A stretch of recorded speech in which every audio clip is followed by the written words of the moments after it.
A detailed comparison and persuasive analysis. Republic versus democratic society.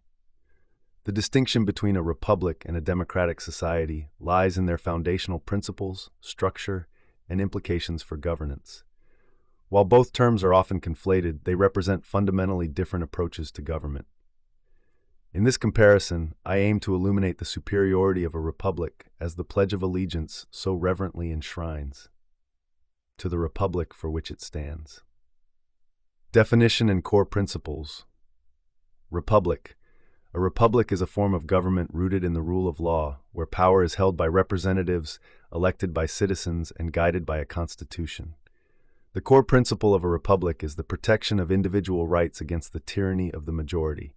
In a republic, laws are designed to uphold justice, equality, and liberty, even when these principles may be unpopular.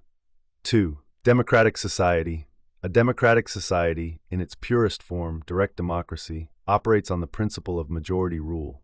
Decisions are made by a direct vote of the people, and the majority has the ultimate authority.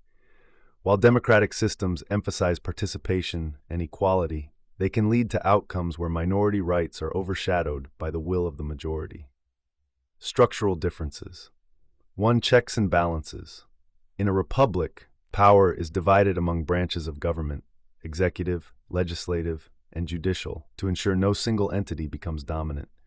For example, the U.S. Constitution limits government power and outlines a system of checks and balances to protect individual freedoms. In a democratic society, particularly in direct democracies, decisions are made collectively, often without institutional safeguards. This can lead to volatile governance, as policies can shift drastically with the changing whims of the majority. 2. Representation versus direct participation. A republic relies on representatives who are chosen to make decisions on behalf of the people, ideally balancing public opinion with long-term national interests and constitutional principles. A democratic society emphasizes direct participation, where citizens vote on every issue.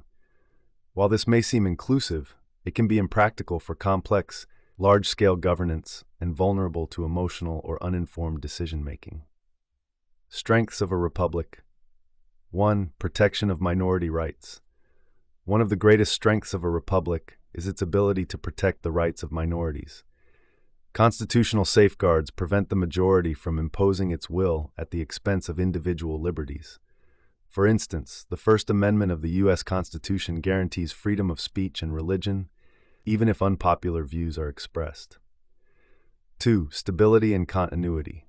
A republic provides stability by adhering to established laws and principles rather than fluctuating public sentiment.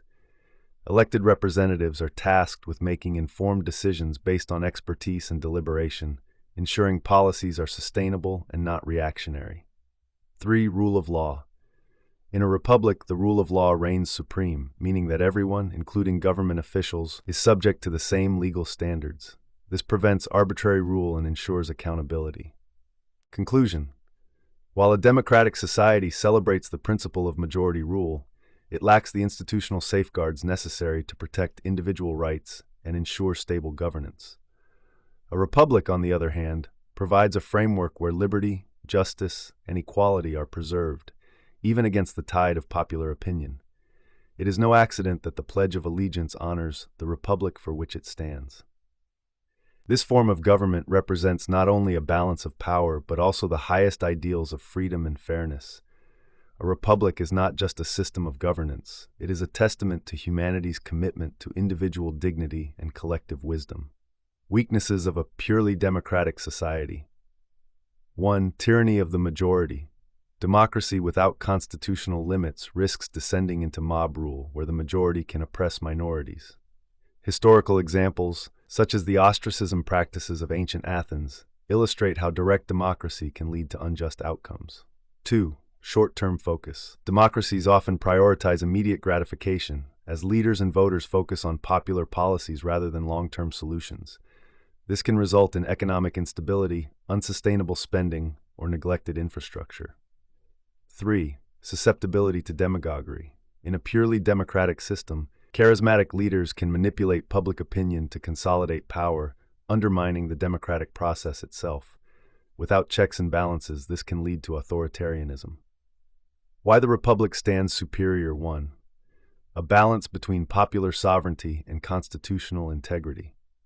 A republic combines the strengths of democratic participation with the stability and justice of constitutional law. Citizens have a voice through elections, but their rights are safeguarded against hasty, uninformed, or oppressive decisions. 2. A testament to American ideals. The Founding Fathers of the United States intentionally chose a republican model, recognizing the flaws of pure democracy. James Madison, in Federalist No. 10, warned of the dangers of factionalism and emphasized the need for a system that could mitigate the influence of fleeting majorities. Guided by principle, not popularity, the Republican system is designed to ensure that laws and governance align with enduring principles of justice and equality rather than transient public opinion. This commitment to principle has allowed republics to endure even through turbulent times.